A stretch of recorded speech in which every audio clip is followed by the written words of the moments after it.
ఉద్వాసన 2002 నోటిఫికేషన్ నియామకాల వివాదంపై తెలంగాణ హైకోర్టు ఉత్తర్వులు. వాటికి అనుగుణంగా వైద్య ఆరోగ్య శాఖ ఉత్తర్వులు జారీ. 22 ఏళ్లుగా పనిచేస్తూ రోడ్డున పడ్డ బాధితులు. తెలంగాణ హైకోర్టు ఆదేశాలతో మల్టీపర్పస్ హెల్త్ అసిస్టెంట్ నోటిఫికేషన్ 2002 వివాదంలో జీవో 1207 ద్వారా ఒప్పంద విధానంలో చేరిన వారిని విధుల నుంచి తప్పించాలని ప్రజారోగ్య శాఖ రాష్ట్ర వైద్య ఆరోగ్య శాఖ ఆదేశించింది. ఈ మేరకు గురువారం అధికారిక ఉత్తర్వులు వెలువడ్డాయి. ఉమ్మడి ఆంధ్రప్రదేశ్లో అర్హతల వివాదంలో తొలగించిన 1200 మందిని జీవో 1207 ద్వారా తిరిగి తీసుకోవడం చెల్లదని తెలంగాణ హైకోర్టు ఇటీవల తీర్పు చెప్పింది. ఉద్యోగాల భర్తీ నోటిఫికేషన్ల అర్హతల వివాదానికి సంబంధించి తొలుత ట్రిబ్యునల్, తర్వాత తెలంగాణ హైకోర్టులో పిటిషన్లు దాఖలయ్యాయి. వీటిపై హైకోర్టు తీర్పు వెలువరిస్తూ ఎన్ఎస్ఎస్సి గుర్తింపు పొందిన సంస్థల నుంచి డిప్లొమా ఇన్ హెల్త్ అసిస్టెంట్ అర్హతగా పేర్కొంటూ మెరిట్ జాబితా తయారు చేయాలని స్పష్టం చేసింది. దీన్ని సుప్రీంకోర్టు సమర్థించడంతో అర్హత లేని 1200 మందిని తొలగిస్తూ ఉమ్మడి రాష్ట్రంలో జీవో 273 జారీ అయింది. దీంతో రోడ్డున పడ్డ అభ్యర్థులు ఆందోళన చేయగా 2013 నాటి ప్రభుత్వం జీవో 1207 ద్వారా ఉద్యోగాలు ఇచ్చింది. వ్యవహారంపై సుదీర్ఘ విచారణ అనంతరం 9 ఏళ్ల సీనియారిటీ ప్రాతిపదికన ప్రభుత్వం పునర్నియామకం చేయడం తగదని తమ తీర్పు అంతిమనియమని తెలంగాణ హైకోర్టు పేర్కొంది. దీన్ని పరిశీలించిన వైద్య ఆరోగ్య శాఖ న్యాయ నిపుణులతో చర్చించి 1207 జీవో ద్వారా విధుల్లో ఉన్న వారిని తప్పించాలని గురువారం ఉత్తర్విచ్చింది. 1207 మందిలో తెలంగాణలో 253 మంది ఉన్నారు. మిగిలిన 954 మంది ఆంధ్రప్రదేశ్లో పనిచేస్తున్నారు. వీళ్ళకి ఇచ్చిన నియామక ఉత్తర్వుల ఆధారంగా మెమోల జారీతో మరో 600 మంది ఉద్యోగాలు పొందారు. వీళ్ళందరి పరిస్థితి దయనీయంగా మారింది.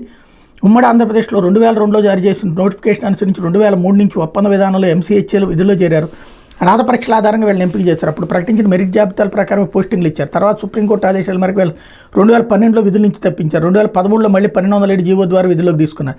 దీని మీద న్యాయవాదం తలెత్తగా గత వారం తెలంగాణ హైకోర్టు తుది తీర్పు ఇచ్చింది. పోస్టుల భర్తీలకి అర్హతలో ప్రధానంగా 10 ఇంటర్ వివాదంలో గందరగోళం నెలకొంది. నెలకి 32,000 వేతనంతో పనిచేస్తూ ఉద్యోగాలు కోల్పోయిన వారి సగటు వయసు 50 ఏళ్ళు. ఈ ఉద్యోగాలపైన ఆధారపడి తమ కుటుంబాల పరిస్థితి ఏంటని ఎంపీహెచ్ఏలు ఆవేదన వ్యక్తం చేస్తున్నారు. అధికారులు తీసుకున్న గందరగోళ నిర్ణయాల వల్ల తాము రోడ్డున పడ్డామని ఎన్డీఏ ప్రభుత్వం జోక్యం చేసుకుని న్యాయం చేయాలని సంఘం నాయకుడు రమణారెడ్డి కోరారు. సుప్రీంకోర్టును ఆశ్రయించే ఆలోచనలో ఉన్నామని చెప్పారు. ఇక్కడ చూడండి, తప్పు మన వాళ్ళదైతే ఎలా కాపాడతారు అన్నటువంటి దానికి సాక్ష్యం. ఉమ్మడి ఆంధ్రప్రదేశ్లో 2002లో జారీ చేసిన నోటిఫికేషన్ అనుసరించి 2003 నుంచి ఒప్పంద విధానాలు తీసుకున్నారు. 2002లో ఎవరు ప్రభుత్వంలో ఉంది అధికారంలో?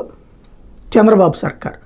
ఆయన తీసుకున్న నిర్ణయం కారణంగా అప్పుడు అపాయింట్ అయినటువంటి వాళ్ళని ఆ తర్వాతన అది సక్రమంగా చేయలేదని చెప్పి కోర్టు తీసేసింది. రాజశేఖర రెడ్డి హయాంలో మళ్ళీ వాళ్ళకి జీవో ఇచ్చి ఇది కిరణ్ కుమార్ రెడ్డి హయాంలో వాళ్ళకి మళ్ళీ జీవో ఇచ్చి కాపాడుకొచ్చారు. 2013లో మళ్ళీ వాళ్ళందరినీ విధుల్లోకి తీసుకున్నారు. అంటే కాపాడింది ఆనాడు కిరణ్ కుమార్ రెడ్డి కాంగ్రెస్ ప్రభుత్వం. ఇప్పుడు లోపం ఎవరిదనాలా? ఇదే కనుక రాజశేఖర రెడ్డి ప్రభుత్వంలో జరిగి ఉంటే నాటి రాజశేఖర రెడ్డి పాపం ఇవాళ వాళ్ళ ఉద్యోగాలకు వెంటాడు. ఇవాళ వాళ్ళ ఉద్యోగాలు పోతున్నాయి. తీసేశారు ఆల్రెడీ ఈ ప్రభుత్వం.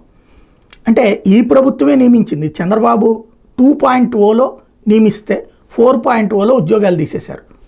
అసలు విషయం అది. కానీ దాన్ని రాసుకోవచ్చు. ఇప్పటికైనా దీనికి తగినటువంటి రూట్లో వెళ్లాల్సినటువంటి అవసరం ఉంది. సిఐడి డిఎస్పీ కోర్టుకు వచ్చి